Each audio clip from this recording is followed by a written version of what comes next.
Cumprimentar naturalmente o Tiago, cumprimentar a Margarida, o Bruno, o Luís e o Nuno e agradecer à APMGF e ao seu Núcleo de Estudos do Idoso o convite para estar aqui hoje convosco a partilhar algumas ideias. Em relação à questão do plano, eu julgo que, ou eu chamar-lhe programa, porque é curioso haver um plano de vacinação Covid quando temos um programa nacional de vacinação, mas enfim, é uma questão mais de nomenclatura, mas que de quem trabalha em planeamento às vezes tem esses preciosismos. Mas dizer que seja um plano, seja um programa, neste caso concreto da Covid, tem aqui um fator fortemente limitante do seu desenho, que é o ritmo de chegada das vacinas, que é uma externalidade, ou seja, não depende propriamente do desenho do plano. Aliás, o plano tem que ser desenhado, ou o programa, em torno dessa realidade. E, portanto, na prática, nós temos um ritmo de chegada das vacinas que é lento, 80, 100 mil doses por semana, e, portanto, a essa velocidade, a esse ritmo, independentemente da forma como desenharmos o programa, o plano, ou a forma como administramos, ele vai ser sempre, digamos, lento, vai ser sempre insuficiente. Há, diria, critérios, três, para definirmos quem é vacinado primeiro. Ou quem está mais exposto, ou quem é mais vulnerável, ou quem mais transmite. Num cenário em que tivéssemos mesmo muito poucas vacinas, provavelmente identificar os potenciais super disseminadores, e sabemos que no caso da Covid isso é particularmente verdade. Há pessoas que são responsáveis por cadeias de transmissão com um elevado número de pessoas. A grande dificuldade é identificá-los, mas se conseguíssemos fazê-lo, era algo que teria um impacto tremendo no controle da pandemia. Nós, neste momento, temos dificuldade até a fazer o inquérito epidemiológico a todos aqueles que adoecem, portanto, nem sequer há grande oportunidade para intervir do ponto de vista retrospectivo. Ou seja, o inquérito epidemiológico teria duas componentes. Uma componente que é identificar qual terá sido a via de transmissão pela qual a pessoa terá sido infectada, e a segunda componente, que é uma componente prospectiva, que é quem é que foi potencialmente contacto de alto risco deste doente, num período que consideremos em que ele consegue transmitir a doença e que, portanto, deverá ficar em isolamento profilático. Nós, neste momento, a parte retrospectiva praticamente não é possível, não temos meios, não temos tempo para o fazer.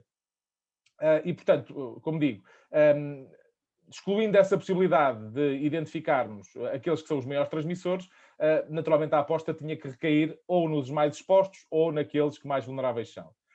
Numa fase inicial, talvez até por uma questão eminentemente prática, tínhamos mesmo muito poucas vacinas numa fase inicial, logo no dia 26, 27 de dezembro, optou-se por começar pelos profissionais de saúde. E provavelmente foi uma escolha mais até eminentemente pragmática, no sentido em que é um contexto em que as coisas tendem a correr melhor. Os profissionais de saúde são pessoas que conhecem os procedimentos, estão empenhados no sistema e, portanto, era um público-alvo, diria, relativamente fácil. E o contexto também era mais fácil porque era no contexto hospitalar, com todos os recursos à disposição. Depois disso, optou-se então por aqueles que mais vulneráveis são, no caso dos lares, onde sabemos que, até há pouco estávamos ainda antes de começar a transmissão, a comentar isso mesmo, que é o contexto com a maior letalidade, ou seja, a nossa maior letalidade, de facto, é no contexto dos ERPs, dos estabelecimentos residenciais de pessoas idosas. E, portanto, nesse sentido, apostou-se então em vacinar esses lares.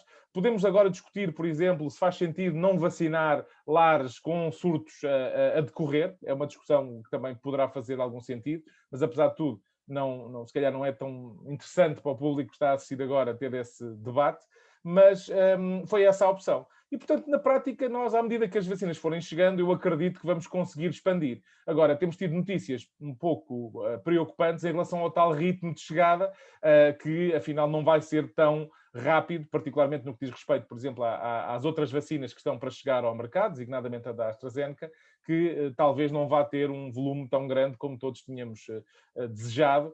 E, portanto, isso pode, de facto, complicar o cumprimento daquelas metas em termos temporais que estavam previstas no plano.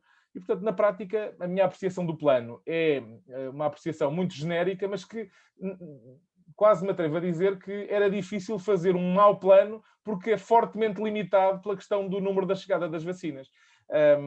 Acho que houve algo que não correu tão bem e que tem gerado alguma animosidade, quer entre os profissionais, quer depois também entre a população, que é os critérios de priorização dentro das instituições não serem absolutamente claros. E, portanto, isso tem gerado alguma... Enfim, era muito mais fácil se esses critérios fossem claros, se toda a gente percebesse o que é que estava em causa, porque aí as pessoas sabem que a sua vez irá chegar. E não interessa se quem é que foi primeiro vacinado, se foi no dia 1 ou se foi no dia 2.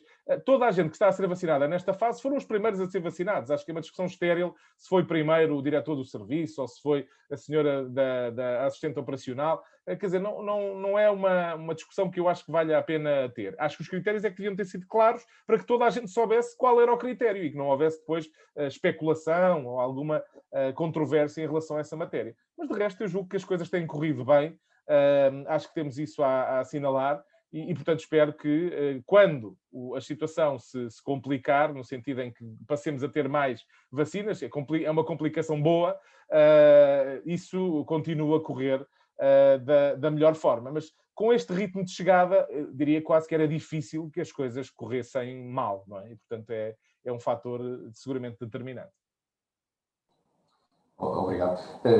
Nuno, eu gostava de colocar uma questão, já não tanto sobre a operacionalização, o plano de operacionalização da vacinação, mas sobre aquilo que está a ser comunicado às pessoas, que obviamente é muito importante nesta fase. E eu digo, quando digo às pessoas, digo à população em geral. É certo que até agora têm sido essencialmente vacinados profissionais de saúde que estão na linha da frente, profissionais de serviços essenciais, mas em breve vão iniciar-se as novas etapas da vacinação. Qual é a sua perspectiva sobre a existência, ou neste caso a ausência, de estratégias públicas de tranquilização da população portuguesa sobre a vacinação?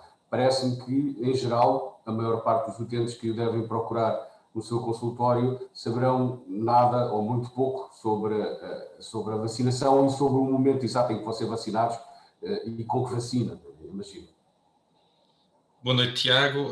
Cumprimentar também a Margarida, o Bruno, o Luís, o Ricardo. Muito obrigado pelo convite, muito obrigado ao Grupo de Estudos de Saúde do Idoso por esta iniciativa.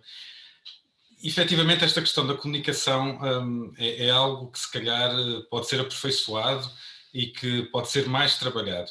E é uma área em que realmente os médicos de família, os profissionais de saúde em geral, mas sobretudo os médicos de família, que são quem está mais próximo dos utentes, pode ter um papel muito importante.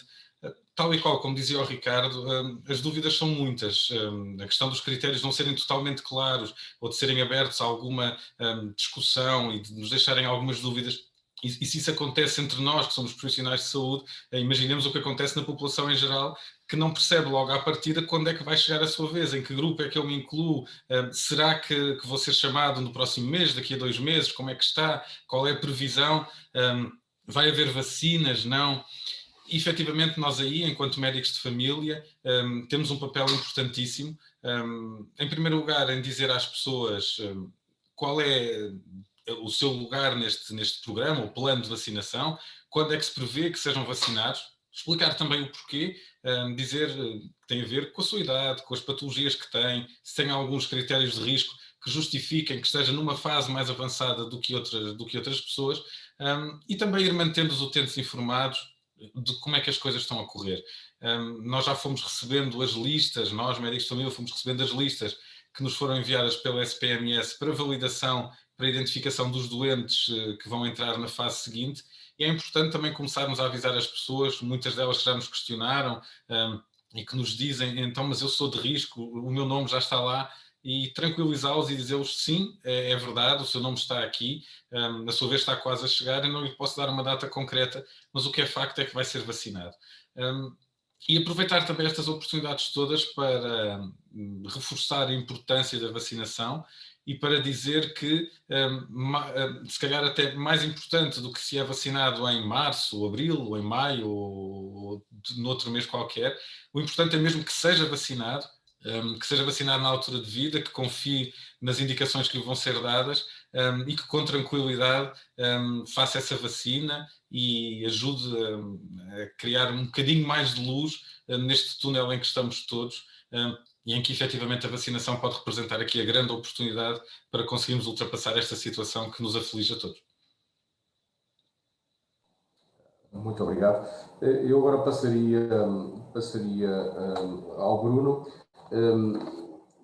muito se tem falado nos últimos tempos, nas últimas semanas, sobre as novas variantes e as novas estirpes do SARS-CoV-2 e não só sobre o seu impacto, sobre o maior nível de transmissibilidade, eventual mortalidade, mas sobre a adequação das vacinas que neste momento existem a estas novas variantes.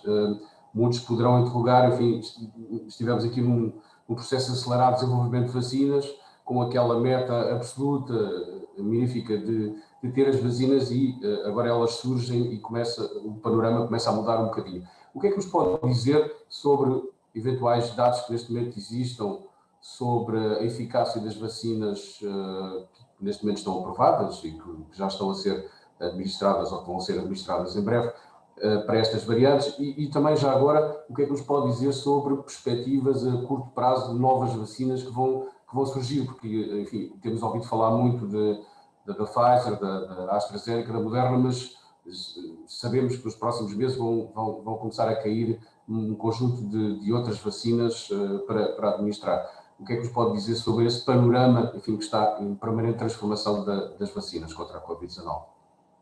Muito bem, obrigado, Tiago, e sobretudo obrigado à Margarida por este convite e à PMGF por extensão. É um prazer estar aqui com os colegas, com o Luís, com o Ricardo, com o Nuno também, e realmente a Margarida disse bem que quando ela viu nas redes sociais a minha intervenção, é uma intervenção muito positiva em relação à perspectiva da vacinação para a Covid-19, perspectiva essa partilhada com o Luís, que era outro dos elementos envolvidos nestes vídeos. No fundo foi uma campanha de divulgação e de, digamos, apoio à vacinação para a Covid-19 que o nosso Instituto de Medicina Molecular João Lobo Antunes desenvolveu, respondendo essencialmente a 4 perguntas: se as vacinas são seguras, se são as vacinas que nos vão levar à normalidade, porque é que foram desenvolvidas tão depressa essas vacinas, e essencialmente à volta destas grandes temáticas.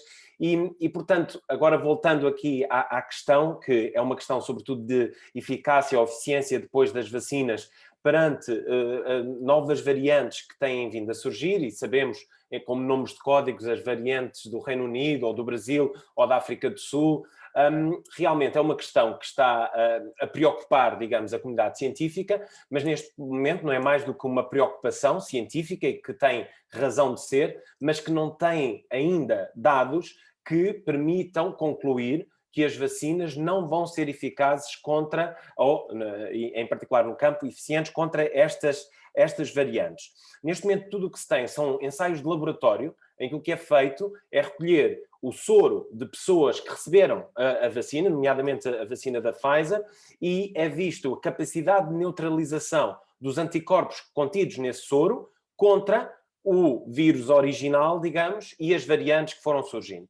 E foram feitos estudos no Reino Unido, na Alemanha, na África do Sul, e em geral, com a variante dita do Reino Unido, os resultados são encorajadores. Isto é, a diminuição na capacidade de neutralização do soro produzido, no fundo, com a vacina da Pfizer contra a nova variante do Reino Unido, é pouco significativa a diferença. Há uma diferença estatística, mas pouco significativa, e sendo um ensaio de laboratório em que se mete uma quantidade de soro e se testa sobre aquele vírus, podemos imaginar que na pessoa, que terá muito mais anticorpos do que aquilo que é mimetizado no ensaio laboratorial, haja anticorpos suficientes contra, em particular, regiões das proteínas, da proteína, neste caso da proteína spike do vírus, que não estão mutadas, regiões conservadas, que são suficientes para impedir realmente o efeito da infecção viral. Agora, a variante da África do Sul parece ser mais complicada e, sobretudo, os primeiros estudos na África do Sul mostram realmente alguma incapacidade de alguns soros de pessoas, mas aí não de pessoas vacinadas, mas de pessoas que recuperaram da doença, portanto, soro convalescente, de neutralizar a variante da África do Sul em relação à variante de controlo, e, portanto, há alguma preocupação em relação a esta variante, mas lá está, em relação a pessoas vacinadas ainda não há a comparação direta. A esperança, no fundo, tem duas vertentes. É esta que, independentemente destes ensaios laboratoriais, a realidade no corpo da pessoa tem outra quantidade de anticorpos, outra possibilidade desses anticorpos, mesmo escapando-lhes alguns, como chamamos, epítopos da proteína spike que deixam de ser reconhecidos porque têm mutações, que ainda haja suficiente universo de reconhecimento que tornem, no fundo, a vacina eficaz nestas pessoas. Mas isto, no fundo, são previsões neste momento, não é? Precisamos de mais estudos, quer laboratoriais, quer, sobretudo, depois de ver o impacto real.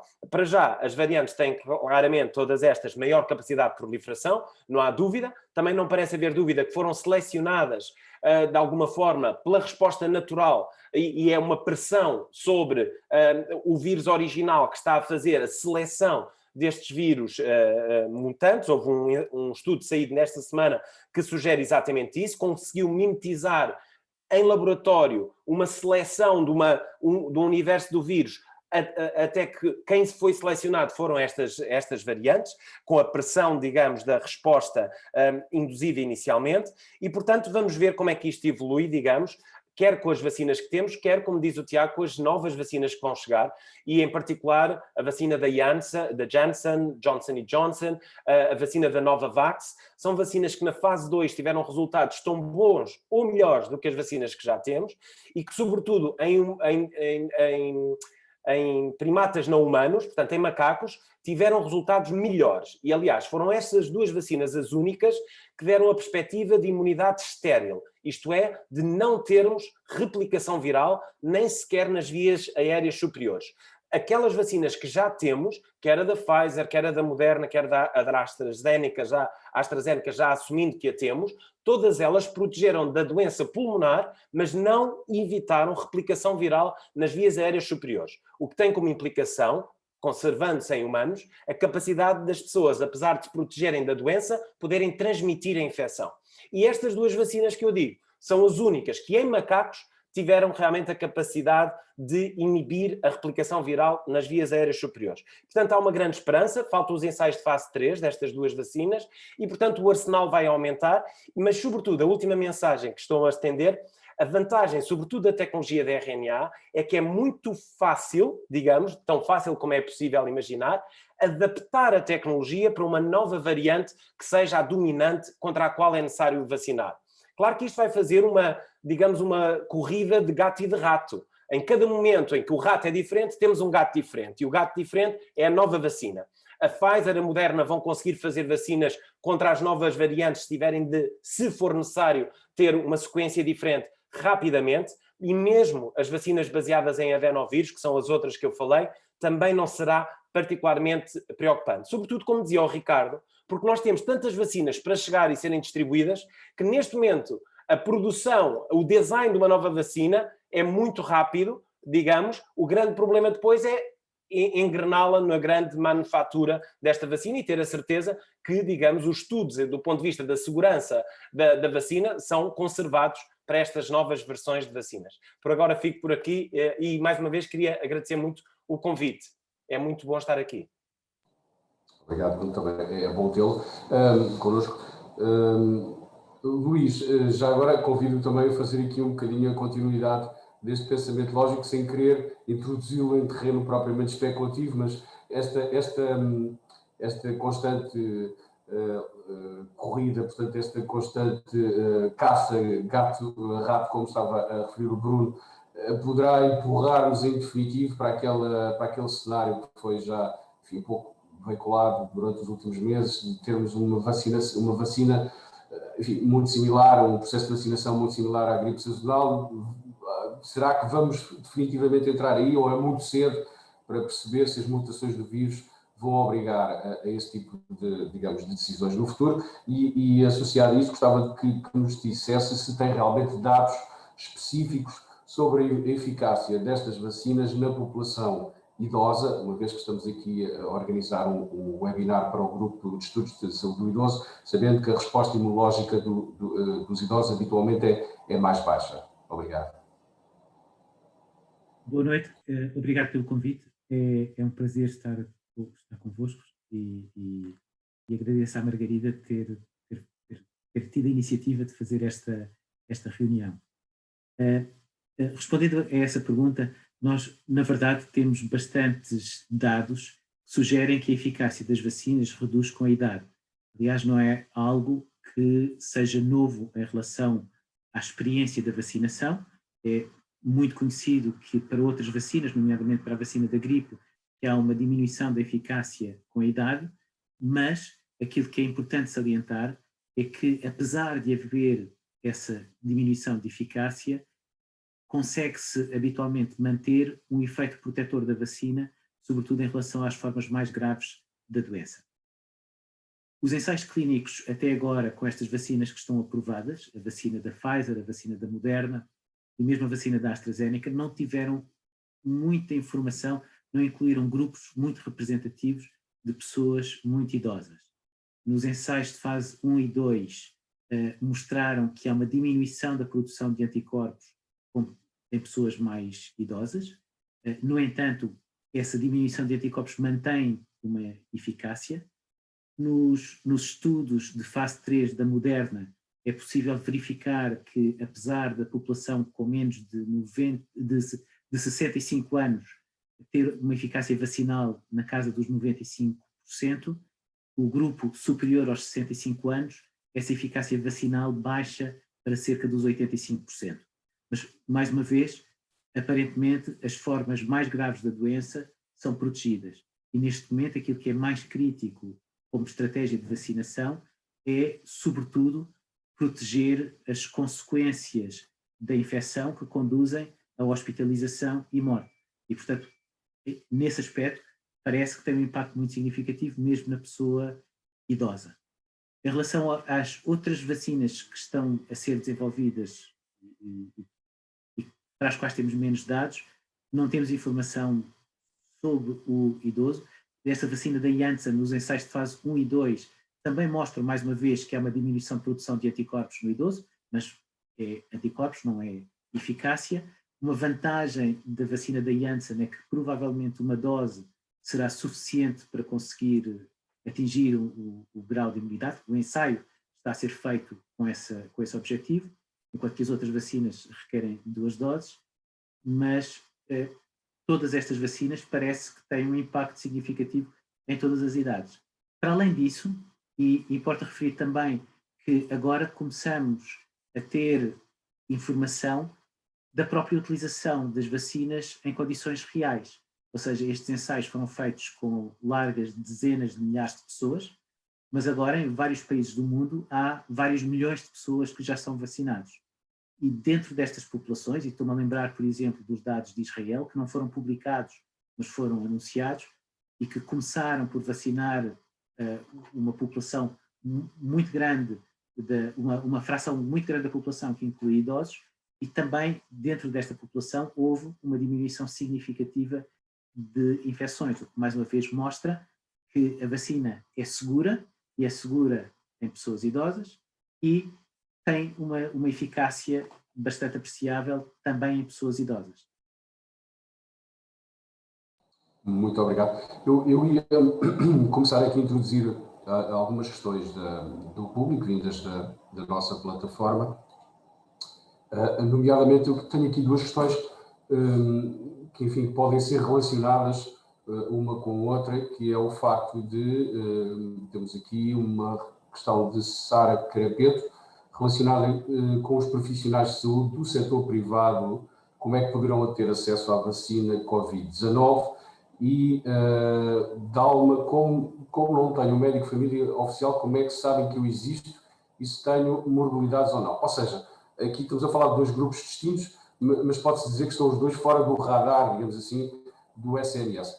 Eu não sei, enfim, eventualmente nenhum de vós terá uma resposta para isto, mas podem ter uma indicação de como é que vamos caminhar nesse sentido, no contacto com autoridades de saúde pública, com contactos com junta de tutela. Não sei se alguém terá uma noção de como é que isto pode ser resolvido, ou se isto é um motivo de preocupação.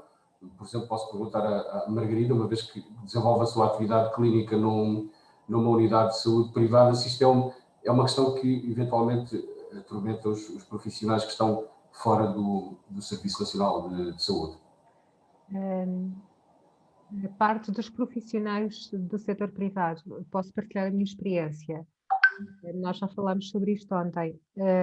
No setor privado há uma grande heterogeneidade de condições. Tanto quanto eu sei, à data, há várias instituições do setor privado que já estão a vacinar os seus profissionais. Naquela a que eu pertenço, nós não fomos vacinados, apesar de no grupo em que eu trabalho existirem unidades onde já começaram a vacinar os seus funcionários. Na minha unidade não, nem há previsão de começar. Em relação à segunda questão, desde o final do ano que as pessoas dirigem-se à consulta apenas com a intenção de aceder à vacina, aquilo que eu tenho feito, sem saber se estou a fazer bem, é classifico as pessoas de acordo com as suas condições pessoais, elaboro um relatório quando elas pertencem à fase 2 e sugiro que confirmem com a unidade de saúde pública a que pertencem se os seus dados estão atualizados e que entreguem essa declaração que as inclui na fase 2 do plano de vacinação para a Covid. Não sei se estou a fazer bem, e perguntava agora ao Nuno Jacinto, porque não recebi qualquer recomendação de como proceder, mas os doentes que são seguidos no setor privado são-nos, às vezes há décadas, não são seguidos no público e andam realmente perdidos, porque não vejo que faça sentido ir a marcar uma consulta no setor público só por causa disto, e faço o meu papel de médica de família, que é informar que de facto são utentes que têm patologias que os categorizam para a fase 2, faço o relatório, dou em mão e recomendo que se dirijam à unidade em que estão inscritos, confirmem os dados e entreguem o relatório clínico em como os categorizam, que as suas condições os categorizam na fase 2. Nuno, podes ajudar a esclarecer, se faz favor? Sim, eu acho que é precisamente muito por aí, não é? Nós podemos ter aqui dois tipos de doentes que nos passam fora do radar. Aqueles doentes que não têm médico de família, que não são seguidos de forma regular nos cuidados de saúde primários, seja por esse motivo, seja porque vão ao privado, ou juntam os dois fatores, e aí a questão pode ainda ser um pouco mais difícil. E depois temos os outros que efetivamente estão inscritos numa determinada unidade, até têm médico de família atribuído, mas são seguidos no privado, por opção sua, e com todo o direito. Eu acho que aqui a questão não passará tanto pelas unidades de saúde pública, que não terão capacidade de gerir estas situações, mas como dizias, Margarida, acho que o melhor será mesmo isso. O médico, o colega que segue estes utentes no privado faz a respectiva informação e essa informação é entregue ou ao médico de família em que o utente está inscrito, ou caso não tenha médico de família, na unidade a que ele pertence, e certamente alguém da unidade, o coordenador ou alguém do ACES, irá ficar com essa informação e incluir os doentes nas listas. O problema aqui é que muitas vezes os doentes nem sequer têm esta noção, não é? E portanto terão que ter esta sensibilidade de contactar o seu médico assistente no privado para que este possa emitir a informação clínica de modo a esta chegar ao médico de família ou à unidade funcional em que está inscrito. Tudo isto seria mais fácil se existisse uma base de dados única, onde nós pudéssemos consultar o histórico destes utentes, onde fosse possível retirar os dados que a SPMS nos enviou e automaticamente incluísse estes utentes que são só seguidos no privado e que obviamente não têm dados inseridos no sistema público. Enfim, não vai ser agora que desenvolveremos essa plataforma única. Neste momento acho que mais uma vez partirá muito daquilo que já é a panagem entre nós, que é uma boa articulação entre colegas, e fazer esta comunicação, neste caso entre unidades privadas e unidades públicas.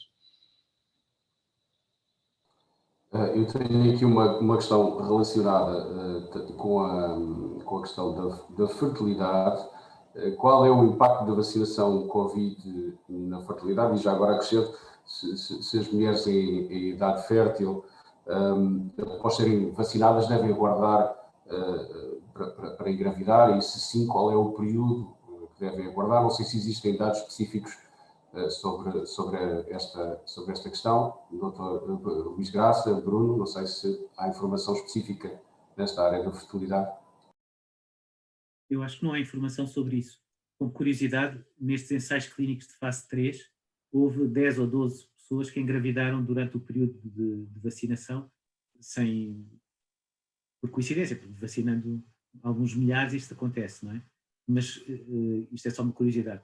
Não há dados sobre sobre o impacto da vacinação na gravidez, na fertilidade, tanto quanto eu saiba. Sim, exatamente. Também não. Temos também uma pergunta relacionada com a segurança da vacina na amamentação. É seguro para o lactente? Pergunta colocada por Ana Mendes. Há alguma informação sobre a amamentação, riscos de segurança da vacina neste campo? Tanto quanto eu sei, dos ensaios clínicos também não há informação sobre a amamentação. E nessa questão, creio que nem há nenhum plano, pelo menos que eu saiba, pré-definido, enquanto para a função reprodutiva e até toxicidade embriofetal estão em curso os estudos. Não há resultados, mas os estudos estão a decorrer, pelo menos para a vacina da Pfizer-BioNTech. E que para a Moderna também devem estar, mas da Pfizer foram anunciados que esses estudos estavam realmente a decorrer, mas para a amamentação nunca ouvi realmente falar.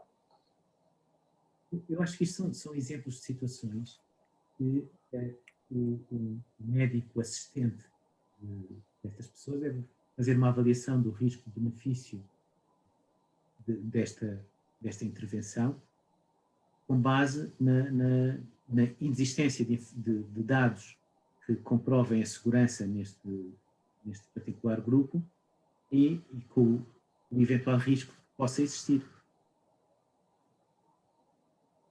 Ok. É isso que está, já agora só acrescentar que é isso que está nas normas em relação à vacinação, ou seja, essa avaliação deve ser feita e sinalizar que essa avaliação em relação ao custo, ao risco-benefício, tem que ser também em função da situação epidemiológica, ou seja, no contexto que temos agora de uma incidência muito relevante, isso poderá ser uma questão pertinente.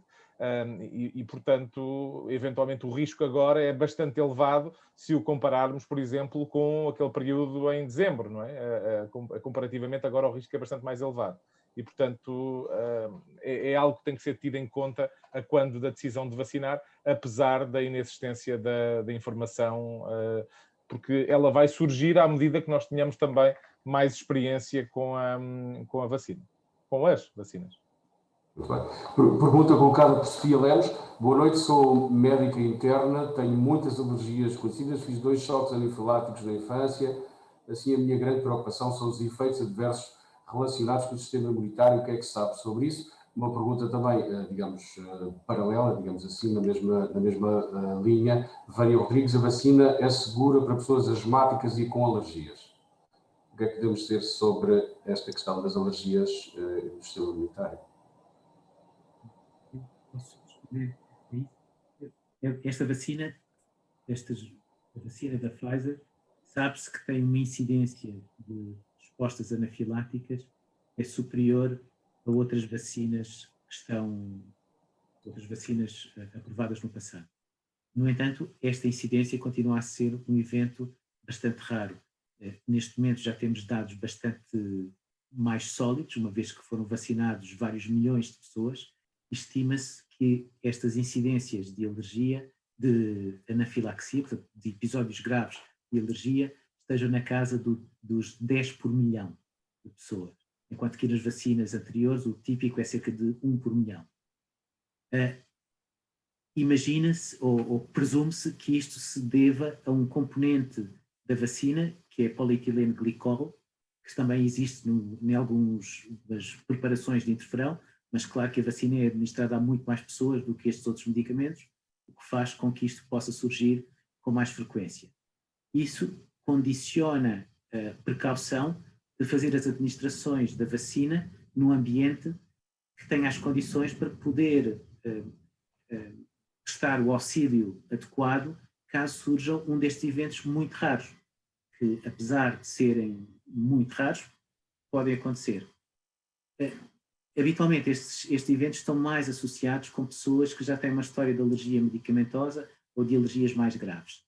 E pessoas que têm alergias mais correntes de eczemas ou rinites ou asma, que habitualmente não se observou um risco muito maior destes eventos.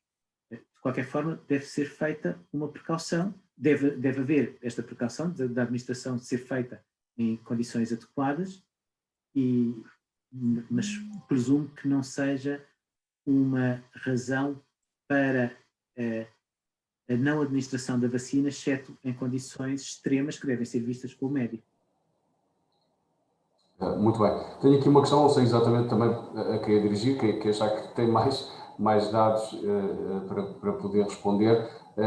Luís Artur da Silva, como será possível reportar os doentes que não frequentam os centros de saúde e para os quais o SNS não tem registro de patologias de risco, inclusive para a população estrangeira residente em Portugal? Bom, enfim, é um pouco na linha daquela das populações que escapam ao radar, mas aqui direcionada mais para a população estrangeira. Eu penso que não haverá, se calhar, uma resposta muito diferente daquela que foi dada há pouco pelos nossos convidados. Rita Ferrão pergunta: é segura a vacinação em utentes com coagulopatias? Alguém que se quer pronunciar sobre...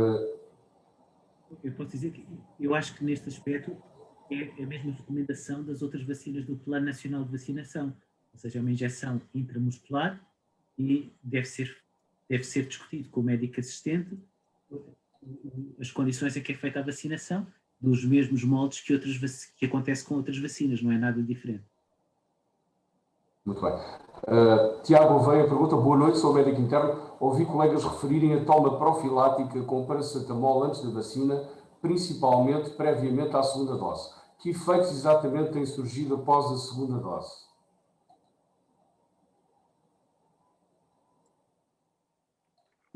Eu responder às Responde.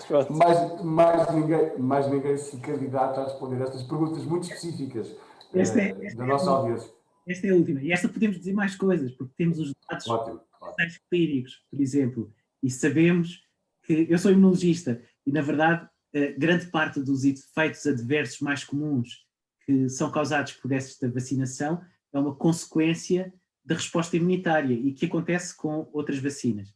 E aquilo que, provavelmente vocês como médicos de medicina geral e familiar têm experiência, é que vacinas com adjuvantes diferentes, por exemplo, condicionam umas respostas destes efeitos adversos mais ou menos vigorosos.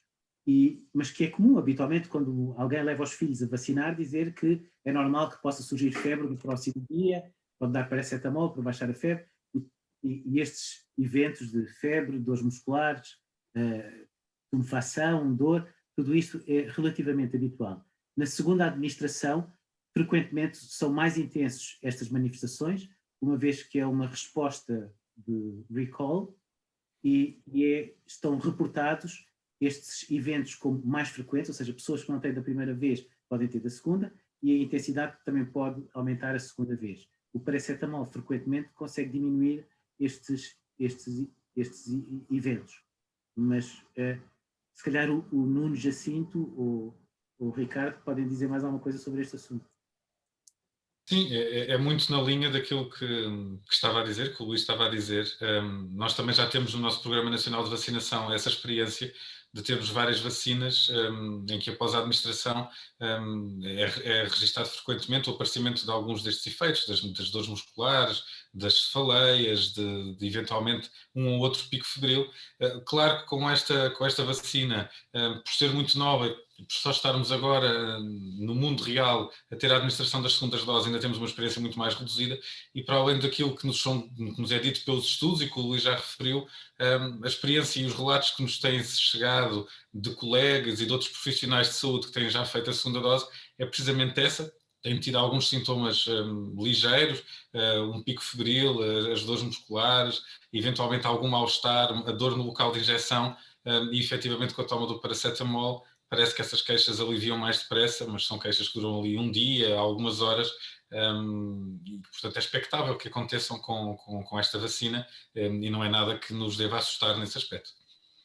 Tiago, posso acrescentar só... Bruno, deixa-me só... Sim, senhor. Tiago, podes só repetir aquela pergunta do colega Luís Artur da Silva, por favor? Sim, vou tentar recuperar. Tinhas falado dos residentes estrangeiros, que eu não percebi.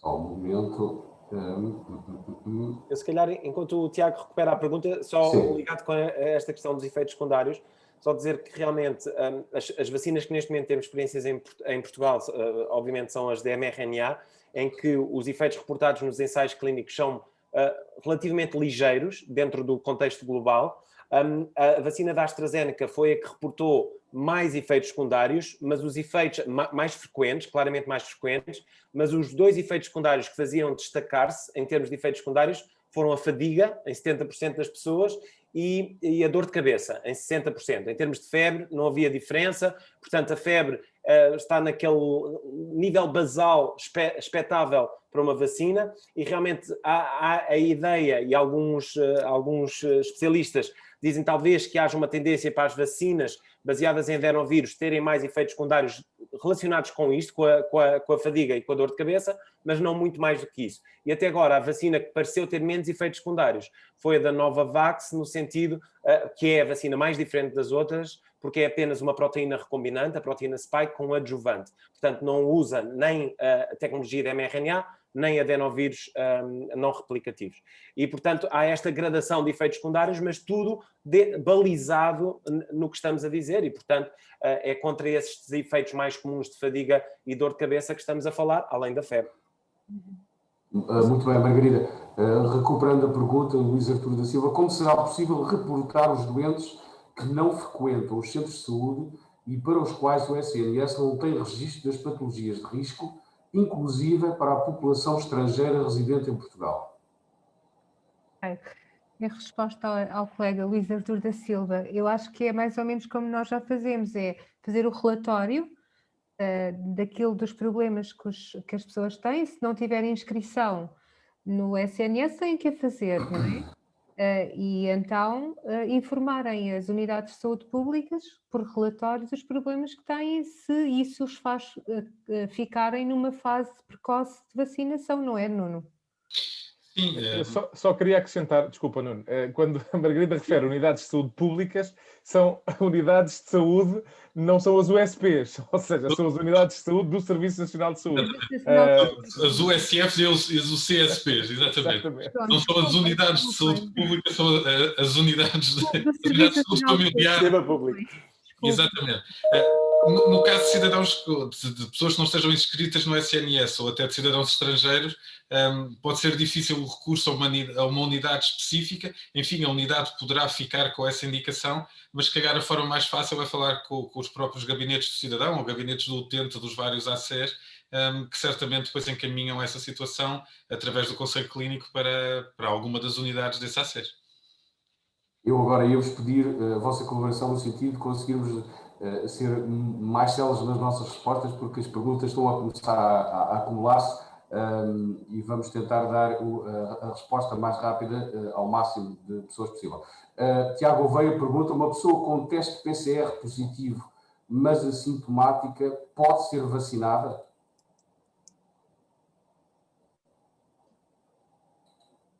Ricardo, quer responder?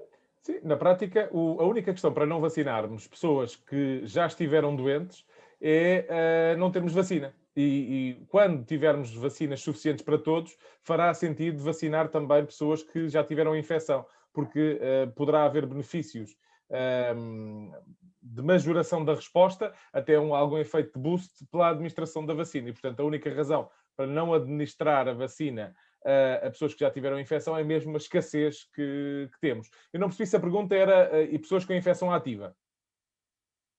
Ou era pessoas que já tiveram a doença? A pergunta... Era pode haver sintomas, especificamente. Aqui era sem sintomas na sem pergunta, sintomas, não é? assintomáticos. Provavelmente deve ser alguém que testou positivo nos últimos dias ou recentemente, com teste PCR positivo e que está assintomático, se pode fazer a vacina nesta altura. Os ensaios não foram feitos testando as pessoas para saber se estavam doentes ou não. E, portanto, houve potencialmente pessoas que já estariam no período de incubação a quem foi administrada a vacina. Portanto, eu diria que não há contraindicação, mas, mais uma vez, possivelmente, vamos ganhar mais experiência ao longo do tempo, perceber se há vantagem ou não em fazer a administração da vacina concomitantemente em alguém infectado. Mas eu, de momento, não sei a resposta a essa pergunta. Mas a única indicação que é clara no caso da Pfizer é Se a pessoa estiver com sintomas, os sintomas têm de desaparecer antes de fazer a toma seguinte, caso sejam, por exemplo, no intervalo entre a primeira e a segunda toma. Portanto, os sintomas têm de desaparecer, mas depois de desaparecer pode tomar no prazo de limite, normalmente são os 21 dias entre as duas tomas. Muito bem. Agora temos aqui a questão... Não conseguimos ouvir o Luís. O Luís quer falar, mas não conseguimos ouvir. Sim. A única coisa que estava a dizer é que aquilo que se sabe é que a generalidade das pessoas que foram infectadas têm, pelo menos durante algum tempo, alguma imunidade, alguma proteção contra a doença. E que num período em que não há vacinas para todas as pessoas que beneficiam dessas vacinas, faz sentido não excluir essas pessoas da vacinação, mas priorizar essas pessoas por uma fase mais tardia da vacinação. Certo. E com essa resposta também faz-me o lançamento das duas próximas perguntas, que são as perguntas do 1 milhão de euros. Aqui duas versões da mesma pergunta, suponho. Ruth Santos pergunta: ao fim de quanto tempo estamos imunes depois de tomar a vacina Covid-19? E António Serafim pergunta: gostaria de saber relativamente ao vírus original e às variantes, qual é o período de imunidade que se terá só com uma vacina? Alguém arrisca uma previsão sobre esta questão da imunidade? O que está previsto é 7 a 10 dias após a segunda toma, não é? A segunda dose, a imunidade teoricamente plena adquire-se ao fim desse período, mas não... a duração da imunidade é de facto a tal pergunta do $1 milhão, que não sabemos nem para as vacinas, de forma ainda muito objetiva, nem para as pessoas que tiveram a infecção. No caso da infecção natural, o último estudo, muito recente, e que são boas notícias, mostra a detecção de anticorpos com capacidade neutralizante em 90% das pessoas aos 9 meses. E, portanto, isto já bateu de longe os recordes em relação aos mais pessimistas, como nos lembramos, que antecipavam que a imunidade não duraria mais do que 3 meses. Nós no IMM publicámos um estudo aos 6 meses em que mostrámos, mais uma vez, que eram cerca de 90% das pessoas que tinham anticorpos detetáveis, portanto não seroconvertiam para seronegativos. Claro que a quantidade era menor do que na fase aguda, após infecção, e a questão que se põe sempre é se aquela dose que ali está é protetora contra uma reinfecção. E isto realmente as pessoas não sabem. Portanto, quando falamos de imunidade, depende do que é que queremos dizer. Uma coisa é medir anticorpos e termos esses anticorpos, e outra coisa é eles serem suficientes para impedir uma reinfecção.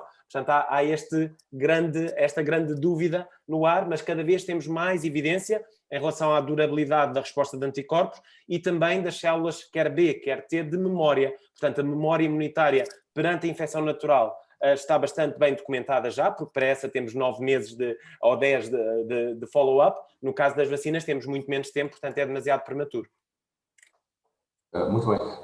Temos aqui uma questão que não é bem uma questão, é mais um reporte, uma afirmação, mas que pode ser transformada numa questão. O Filipe Santos diz que há utentes em lares a quem foi recusada a vacinação por fazerem beta-bloqueantes devido ao risco de menor eficácia dos fármacos em caso de alergia. Ou seja, eu penso que quererá saber se isto é uma prática correta, se deve acontecer ou não.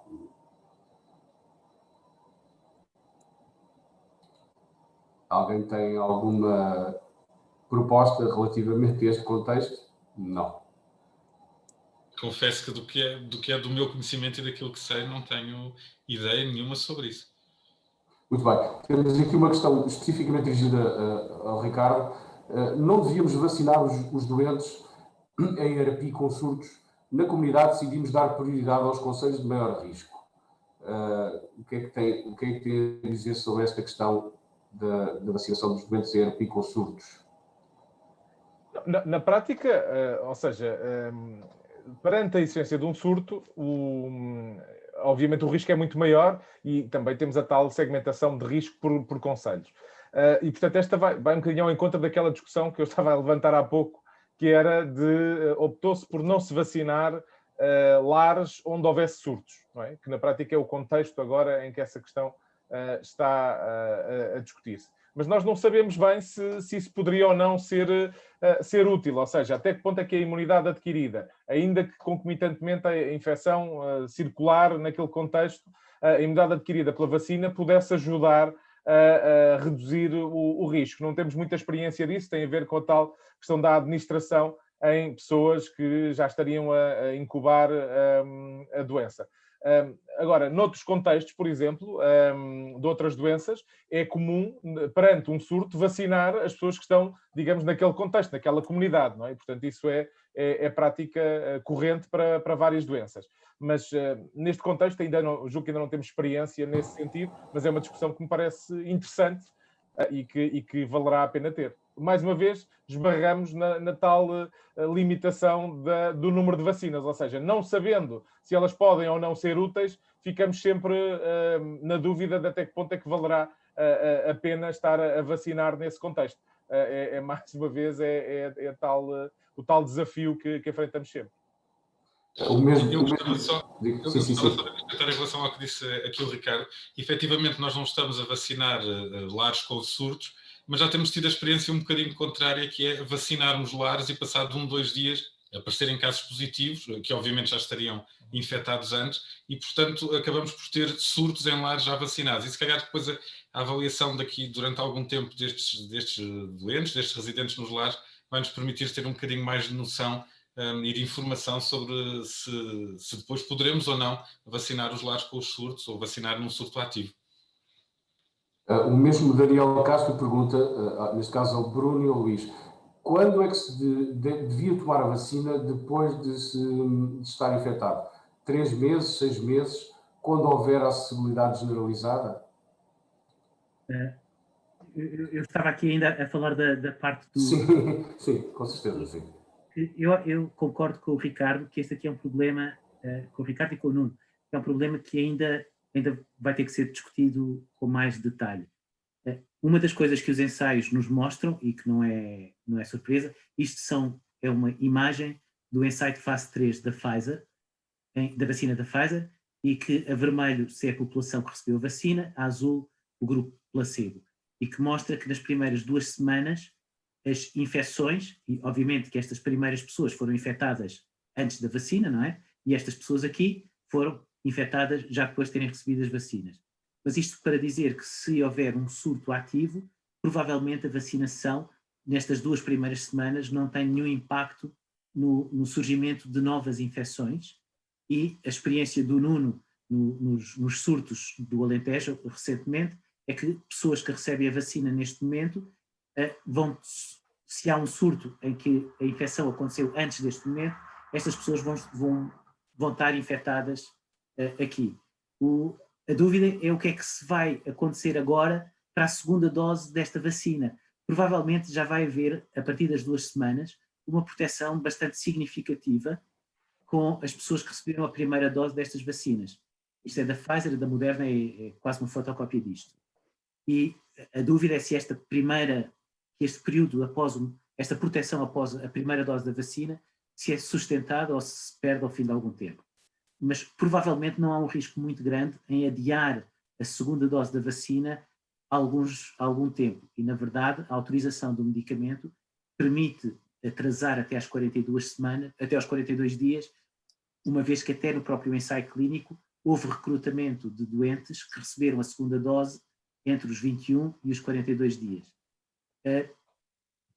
Mas, de facto, pela frequência de eventos em que há surtos, que surgem infecções neste período, é uma discussão que vale a pena ter sobre o que é que se deve fazer, sobretudo com estas segundas doses das vacinas, nestas situações.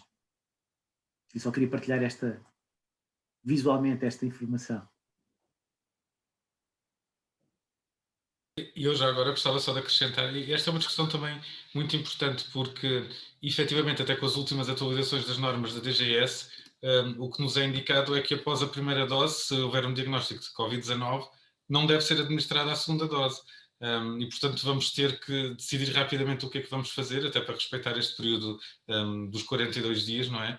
Temos que decidir rapidamente o que é que vamos fazer, se administramos ou não a segunda dose, porque começamos a ter já vários casos, lá está, de surtos em lares após a administração da primeira dose da vacina, mas até de profissionais de saúde que testaram positivo ali naqueles dias logo a seguir à administração da vacina, e portanto vai ser muito importante perceber rapidamente o que é que se faz com a segunda dose nestes casos.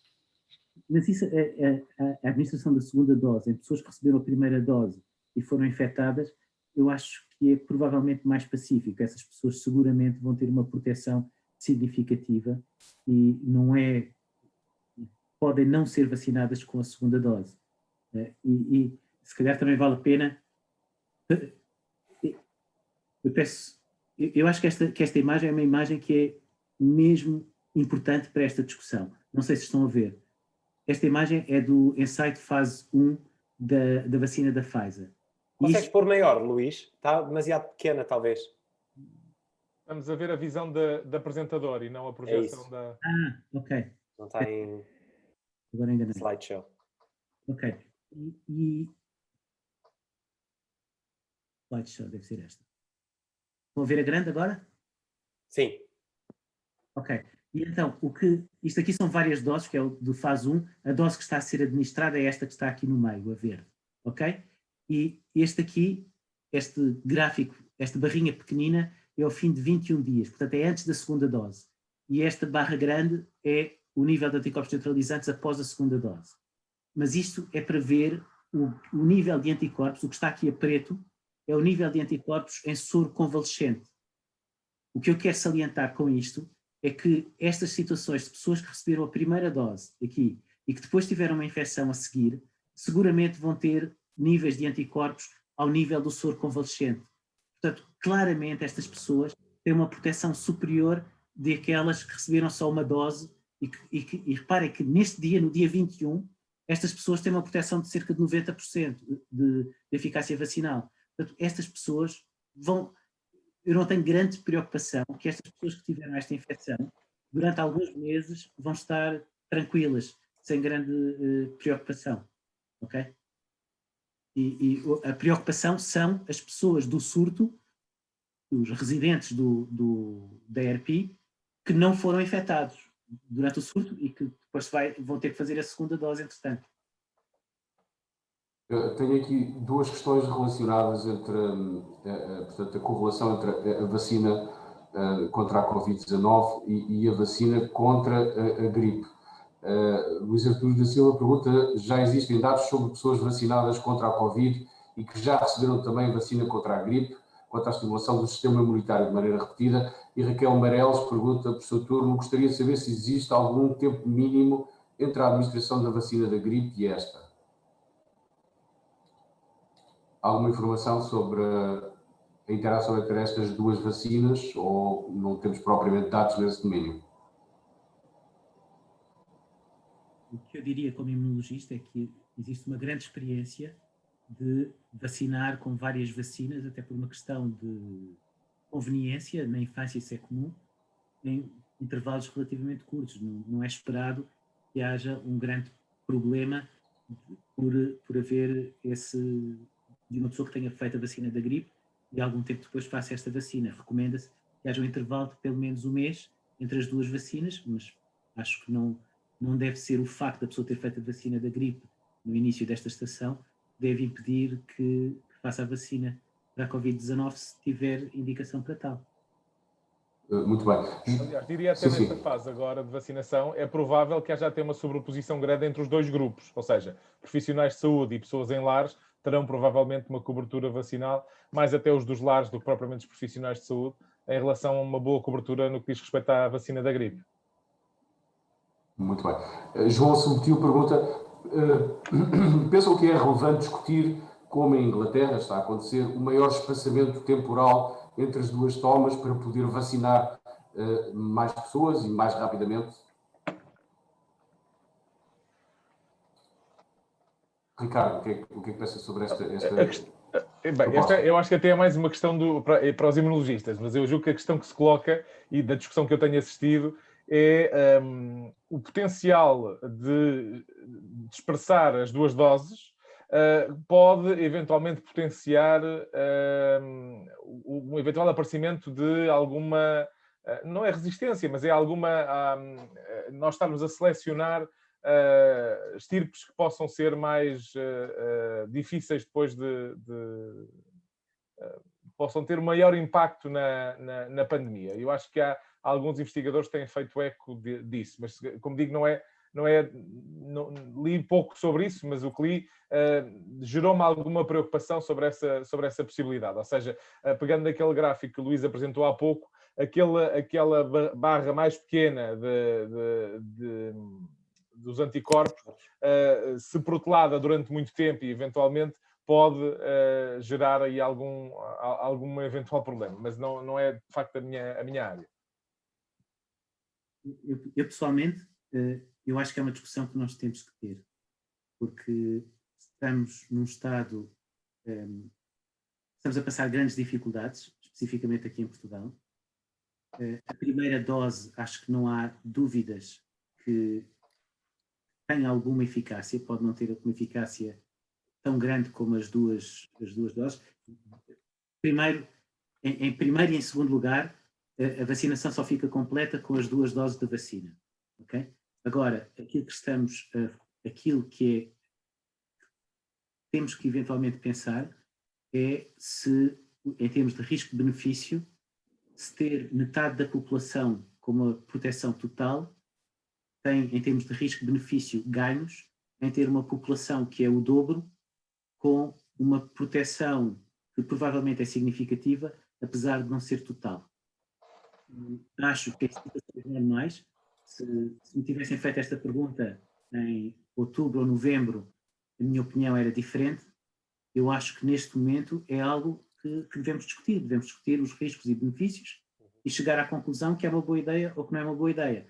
Provavelmente isto também, se nós esperarmos mais algum tempo, vamos ter também mais dados dos ingleses que estão a espaçar mais estas 2 vacinas, mas a informação que me tem chegado de Inglaterra é que a proteção da primeira dose consegue manter-se algum tempo. E isso pode ser algo que nos pode ajudar a passar uma situação muito difícil neste momento. Mas isto é a minha opinião pessoal, de Luís, e como imunologista, e de ler estes artigos, não é opinião de coisa nenhuma. Mas acho que é uma discussão que é importante ter. Já agora dou também a minha opinião, porque acho que é um tema importante e está alinhada com a do Luís. Realmente, do ponto de vista teórico, há, digamos, o problema que o Ricardo levantou e que é uma consideração teórica, não há evidência que aquela dose mais baixa de anticorpos faça alguma seleção real de variantes e contribua para isso, mas é possível. Mas sem ser com essa consideração, eu tenderia a concordar com o Luís. Sobretudo, temos de perceber o que é que queremos com a vacinação e realmente limitar, em termos do Sistema Nacional de Saúde e mesmo em termos da transmissão do vírus, sem dúvida que é melhor ter mais pessoas vacinadas e mesmo que se perca alguma eficácia, se o universo for o dobro, sem dúvida que ganhamos, porque nós estamos a falar do dobro em termos de ganho de eficácia com a segunda dose. E, portanto, conseguir com as mesmas doses vacinar o dobro das pessoas, do ponto de vista matemático, sem dúvida que beneficiaria o Sistema Nacional de Saúde e também, em termos epidemiológicos, parece-me que seria isso que aconteceria. Mas, claro, há depois as outras considerações para as quais não temos dados. Do ponto de vista da imunologia, só para acabar isto, do ponto de vista da imunologia, a segunda dose, primeiro, a segunda dose é clara no ganho em termos de quantidade e qualidade de anticorpos. Isso é claro. Mas espaçar mais as doses, a potência da resposta imune ainda aumenta mais. Isto, por exemplo, a AstraZeneca tem esses resultados. Com a vacina da AstraZeneca, se fizerem a segunda dose ao fim de 4 semanas ou ao fim de 12 semanas, ao fim de 12 semanas, a potência da resposta, a quantidade de anticorpos neutralizantes é maior do que se fizerem o boost ao fim de 4 semanas. A preocupação tem sobretudo a ver com o facto de, durante esse período, a quantidade de anticorpos não chegar ainda ao nível que se consegue com a segunda dose. Isto também para sossegar as pessoas de herpes que veem a segunda dose atrasada, que não é por isso que a segunda dose vai deixar de funcionar. Provavelmente vai funcionar ainda melhor. E é com esse período em que tem uma proteção, se calhar, que não é assim tão boa. Já agora, muito rapidamente, só dizer que este espaçamento e estas semanas não são grandezas absolutas. Como o Luís está a dizer, no caso da vacina da AstraZeneca, o valor mínimo de espaçamento para ter mais eficácia são 6 semanas, que é o máximo que a vacina da Pfizer está a considerar, no fundo. Portanto, o mínimo de uma é o máximo da outra. E, portanto, não podemos levar... Não é uma questão da imunologia ser em geral assim, é em relação à vacina e o que foi estudado na resposta dessa vacina, que depois levou a protocolos que foram aprovados com determinadas indicações. Muito bem. Maria Teresa Couto tem duas questões. Uma, penso que é mais uma clarificação pede uma clarificação daquilo que disseram. Então, no caso dos vacinados com a primeira dose, que se infectam, entretanto, quando fazem a segunda dose, ou não fazem todo. Bem, eu penso que a discussão levou no sentido de que é preciso aguardar indicações, mas não sei, dirão o que entenderem. E pergunta ainda, os utentes com neoplasias ativas recém-diagnosticadas, devem fazer a vacina ou não?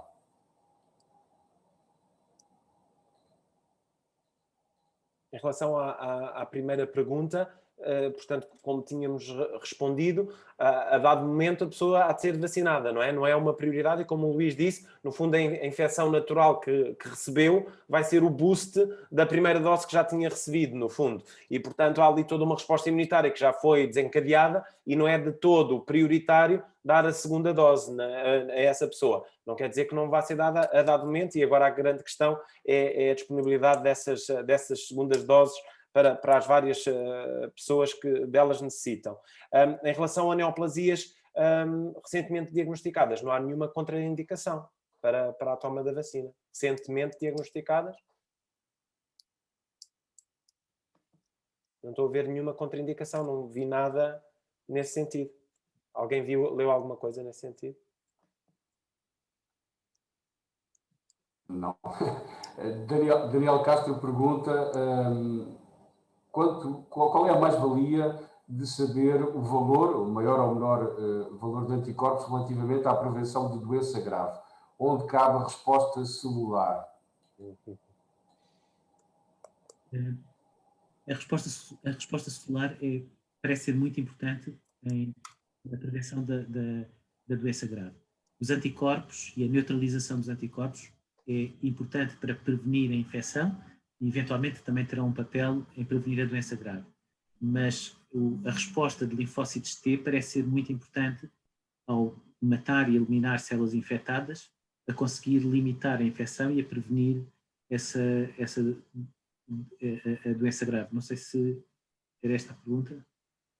Sim, acho que era isso, não é? Qual é o papel da resposta celular? É uma resposta realmente importante, sobretudo se o vírus, no fundo, escapar à neutralização dos anticorpos, a única forma realmente de o eliminarmos é depois dele já ter infectado as nossas células, destruir esse reservatório de vírus através da resposta celular. Cada vez mais há estudos sobre a resposta de memória das células T, portanto, a resposta celular de memória após a vacinação também, e há bons indicadores.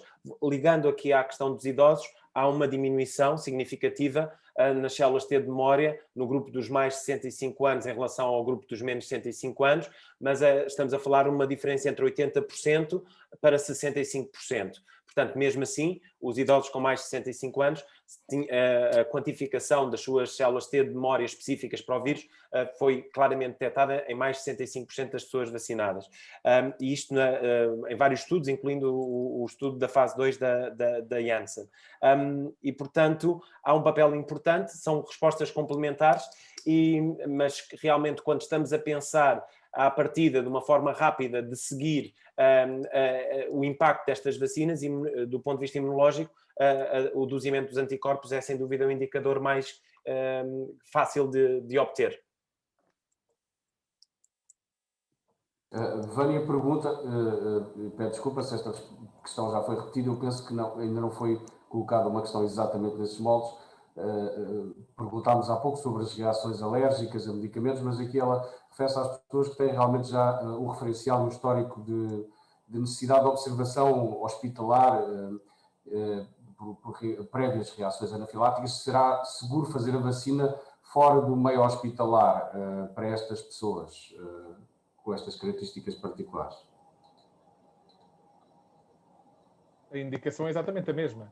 E, portanto, se as pessoas já faziam outras vacinas em contexto hospitalar, porque, de facto, a resposta... Eu penso que o Luís já tinha feito menção a essa situação e, portanto, acho que é exatamente isso. Ou seja, nesse sentido, as cautelas que tem com outras vacinas devem também ser cumpridas para esta.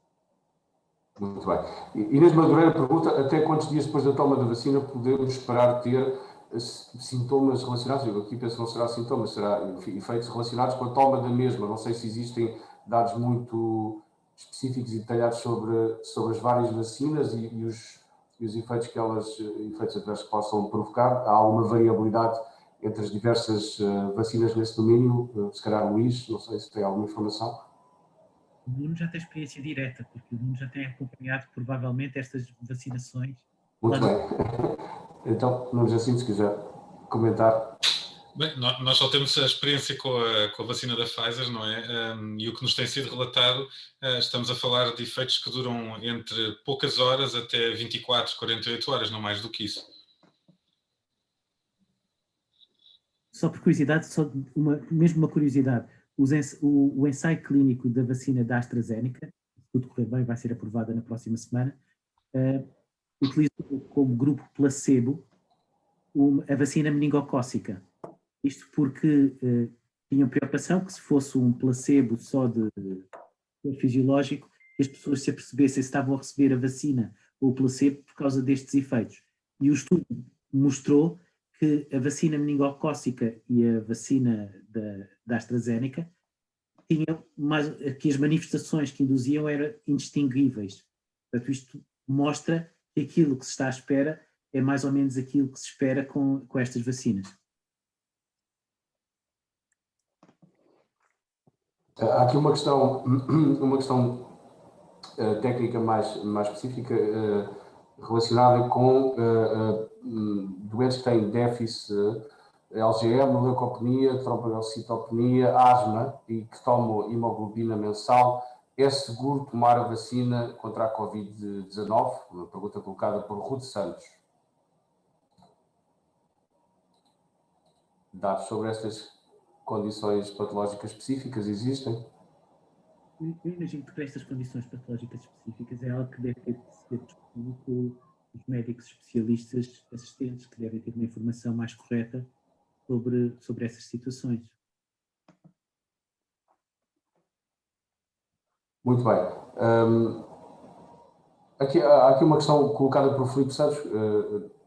Eu não sei, isto não será diretamente relacionado, se calhar, com a vacinação, mas diz que, a propósito dos surtos em lares anteriormente falados, frequentemente é dada a recomendação para os idosos se manterem confinados aos respectivos quartos, aparentemente porque o menor contacto entre doentes positivos conduzirá a uma menor carga viral. Há alguma coisa que se possa dizer em relação a isto, Ricardo? Faz sentido esta alusão? Quer dizer, não sei exatamente como é que isso poderia funcionar, mas nós tendemos, de facto, a isolar os doentes. Sabemos que pessoas que estão positivas não têm que estar tão isoladas, não é? Mas tendemos a isolar os doentes. Eu não sei exatamente até que ponto é que, enfim, algum fenómeno em que alguém tem menos carga infecciosa pode ser prejudicada se tiver proximidade com alguém que tem uma maior carga infecciosa. É evidente que o inóculo tem um papel também, potencialmente, na severidade, mas eu não tenho dados objetivos sobre isso.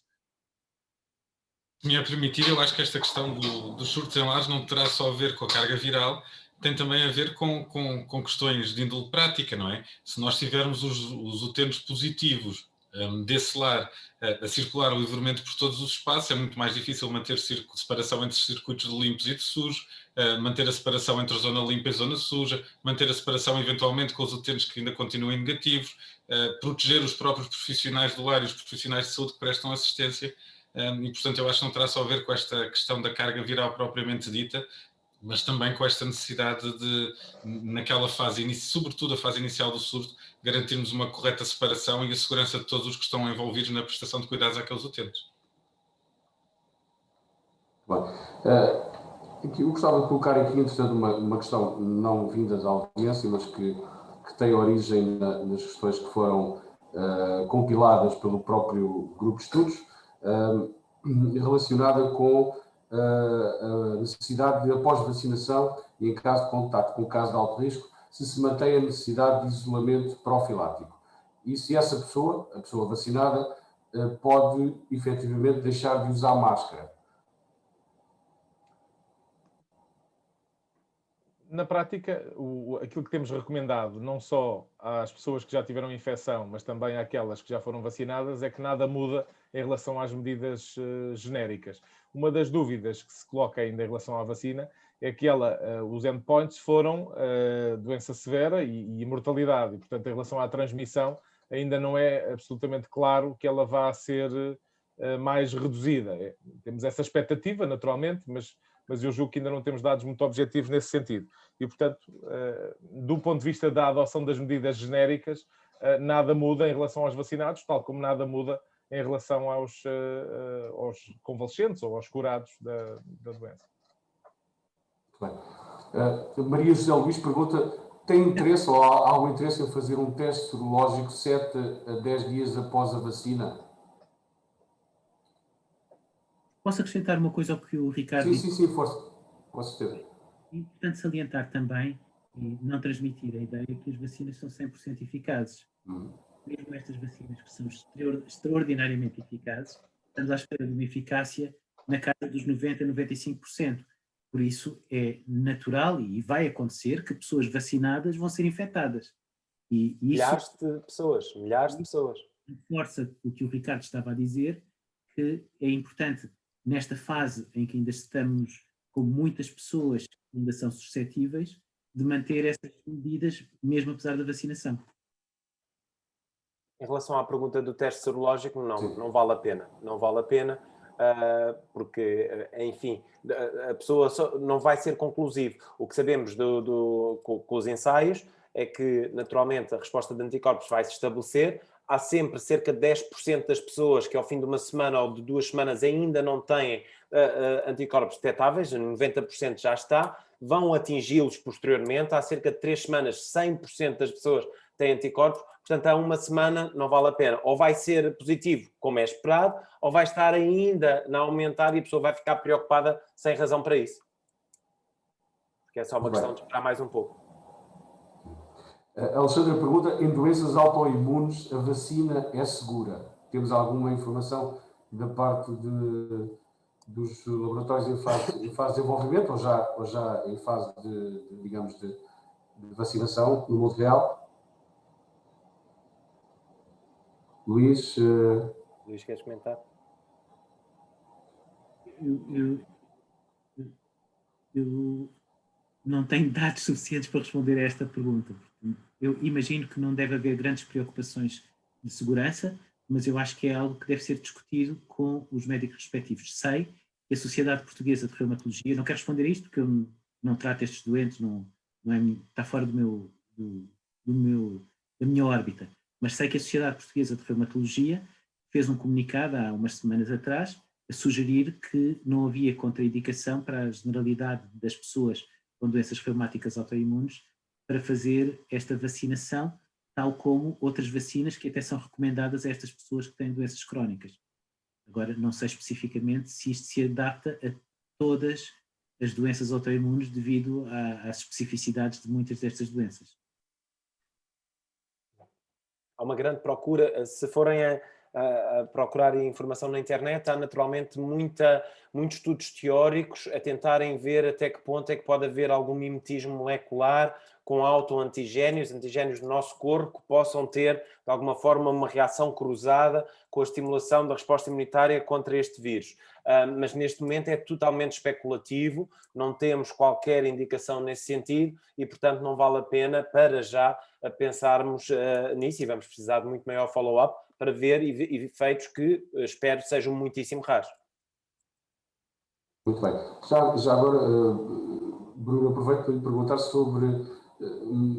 tem havido uma discussão pública, enfim, porque algumas destas vacinas que surgiram derivam de uma tecnologia nova utilizada na vacinação e pode haver alguma dúvida sobre realmente se há aqui algum mais-valia inerente a utilizar-se um mecanismo e um tipo de desenvolvimento da vacina, digamos, RNA mensageiro ou não. O que é que podemos dizer para tranquilizar as pessoas em relação a uma vacina que é desenvolvida com base nessa nova tecnologia versus uma vacina que é desenvolvida com base em tecnologias, digamos, mais tradicionais? As pessoas devem se preocupar quando vão tomar uma vacina ou outra, estarem, digamos, em pé de desigualdade relativamente a outros cidadãos ou devem ficar descansadas relativamente a essa questão? Não, acho que devem ficar descansados, porque realmente, apesar destas duas vacinas, a da Pfizer e a da Moderna, terem gerado muito alarido com o facto de serem as primeiras vacinas de mRNA aprovadas como tal para uma doença infecciosa, a segurança desta tecnologia já estava documentada com outras vacinas. Há vacinas baseadas em mRNA em estudo para a Zika, para o CMV, vacinas para o cancro, que até é a minha área, claramente baseadas na tecnologia de RNA, mostraram ser completamente seguras. A questão para essas outras vacinas foi muito mais a eficácia. E, portanto, nós não tínhamos vacinas de mRNA disponíveis porque não eram, para as outras doenças, não se tinha arranjado, e calculam que o cancro é uma doença extremamente complexa, arranjar uma estratégia de eficácia e de produção destas vacinas que levasse à sua autorização e implementação, digamos, clínica. Neste caso, tudo se reuniu, ou seja, a tecnologia que já sabíamos funcionar e ser segura, funciona em particular para este agente infeccioso, que tem uma facilidade óbvia, portanto estamos a falar de uma proteína que decora todo este agente infeccioso, esta proteína spike, é uma proteína muito dominante, que gera uma resposta imunitária muito robusta contra este agente infeccioso e, portanto, tudo se reuniu.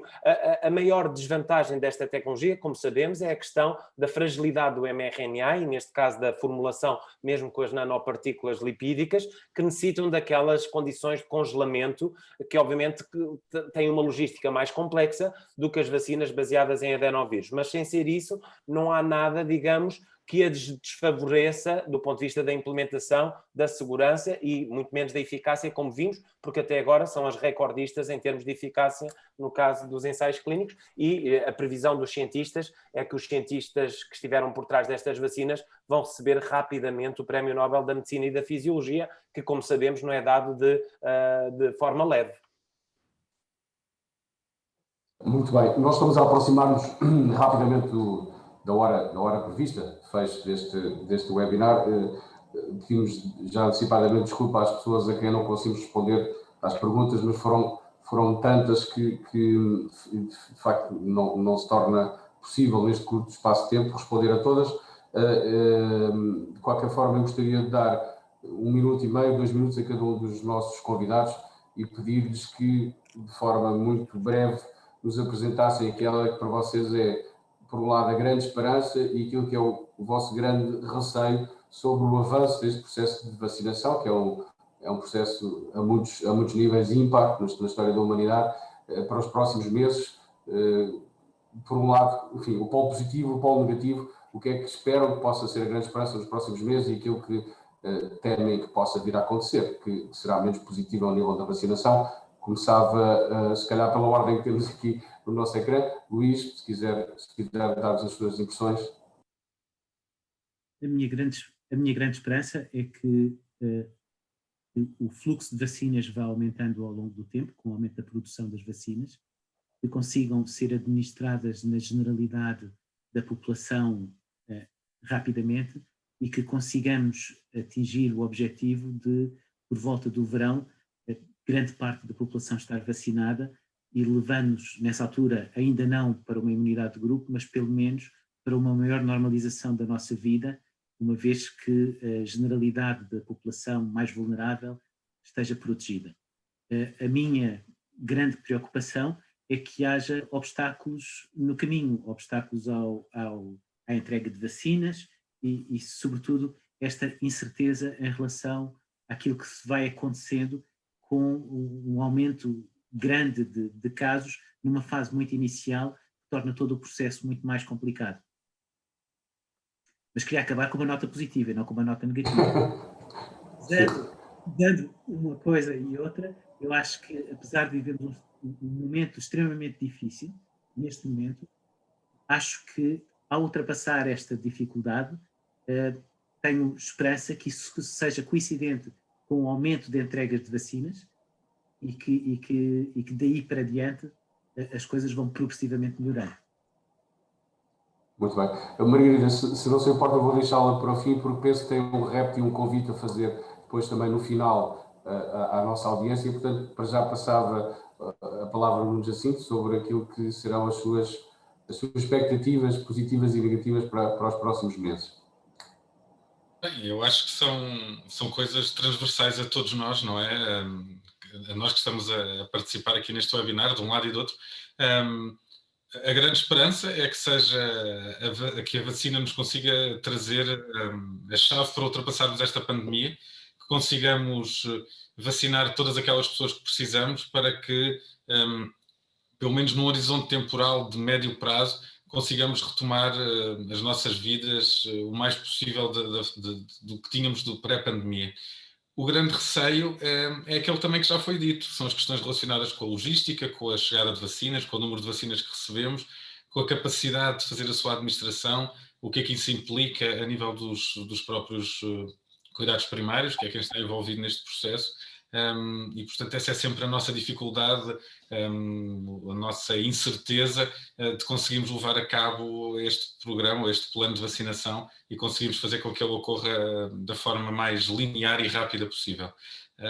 Já agora, se me é permitido, como é a última intervenção, e sei que isto está a ser questionado por várias pessoas, a nossa ideia é rapidamente conseguirmos disponibilizar a gravação deste webinar através dos meios de comunicação da APM-GF, para que possa ser revisto e para que quem não o conseguiu ver em direto ou quem ficou com alguma dúvida e gostasse de rever, possa ter acesso a esta reunião. Obrigado. Bruno, os seus vaticínios. Começando pelos receios, além do que os colegas já referiram, e claramente são transversais, realmente a questão logística, agora focando no nosso país, o que me preocupa, eu vou focar no nosso país para as duas respostas. Ou seja, o maior receio é a nossa dificuldade em estabelecer logísticas que funcionam de forma mais smooth, mais clara e mais fluida, como noutros países. É impressionante que, só para dar um exemplo, na Alemanha, em dezembro, as pessoas já sabiam, as pessoas com mais de 80 anos, já sabiam em que dia iam ser vacinadas. Antes das vacinas serem aprovadas na União Europeia, a Alemanha já tinha dado a data a pessoas para quando é que vão ser vacinadas. E, portanto, há esta facilidade para uns, que não é um apanágio de Portugal, a nossa natureza é algo que temos que vencer, e esse é o meu maior receio, é a nossa natureza. A natureza da nossa população também, como vemos agora no número de casos de infecção que temos, que realmente é inacreditável como chegámos a esta situação, e que por isso isto ilustra a importância da vacinação. Com a situação que temos atualmente, o descontrole, a fadiga pandémica que a nossa população evidencia, é urgente vacinarmos a nossa população. Ela claramente não está a mostrar a resiliência que esperávamos em termos de lidar com a infecção natural. E, portanto, só a vacinação vai permitir reverter este processo. E não é só a população, é também os governantes, e a última coisa, sem completamente apoliticamente, mas dizer que é necessário uma consistência, obviamente, de políticas para permitir morrerem o mínimo de pessoas possíveis até a vacinação ter sido implementada a larga escala. E com isto termino e agradeço a todos e o convite.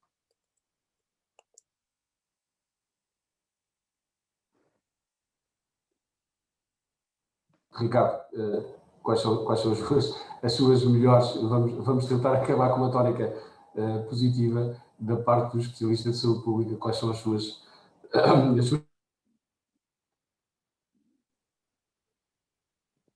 Bem, eu deixei de ouvir, mas na prática, obrigado, dizer que, obviamente, partilho das preocupações que já foram aqui elencadas, partilho ainda de uma adicional, que é esta mensagem, se calhar muito precoce, sobre o sucesso da vacina, também nos levou a baixar um bocadinho a guarda. E, portanto, enquanto não temos, de facto, vacinas para administrar, talvez tenha sido precipitado ter praticamente só apostado na comunicação nessa área. E, portanto, eu espero que haja rapidamente uma percepção da situação difícil em que estamos e que as pessoas adotem comportamentos que sejam adequados a este nível de risco. Em relação digamos, à esperança, quer dizer, enquanto médico de saúde pública, a vacinação é a nossa melhor e mais bem-sucedida arma, salvou milhões de vidas ao longo de décadas e, portanto, não poderia, obviamente, deixar de apoiar e achar que vai ser o caminho para sairmos deste problema. A minha expectativa é um pouco análoga ao que já foi dito.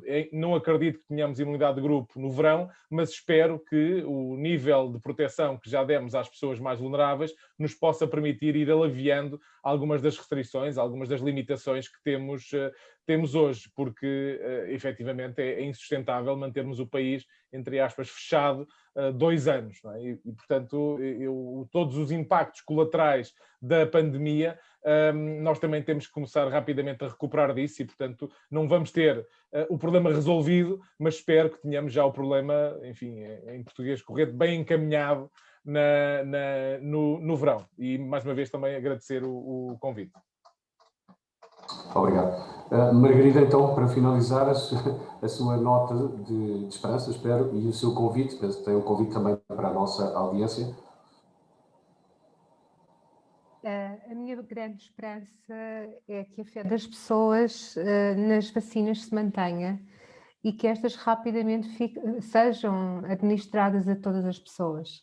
Para mim, expectativas não combinam com palavras negativas, portanto, é isso. E em jeito de conclusão, fico muito agradecida pela forma como esta reunião, parte 1, aconteceu. Foi também para nós um ensaio. Fico muito, muito grata pelo entusiasmo que todos aqui hoje tiveram e pelo acolhimento que, com certeza, desse lado, os presentes nos disponibilizaram. No próximo sábado, pela mesma hora, ou seja, pelas 21 horas, voltaremos a estar aqui para respondermos às muitas perguntas que, com certeza, ficaram no ar por responder e àquelas que vão surgir depois desta nossa conversa. No próximo sábado, este webinar será destinado à população portuguesa e deixo já o convite para todos voltarem a estar connosco, ajudarem-nos a divulgar, a fazer chegar esta mensagem a toda a gente, para que todos juntos possamos combater esta pandemia. E era isto. Obrigada. Votos de bom fim de semana para todos. Muito obrigado. Então, resta-me despedir-me de todos, agradecer a vossa participação e agradecer também a atenção e a participação das pessoas que estiveram em casa e que nos enviaram as questões e que estiveram sempre atentas a esta temática que é da máxima importância. Muito obrigado e boa noite a todos. Obrigado. Boa noite. Bom fim de semana. Obrigado, boa noite.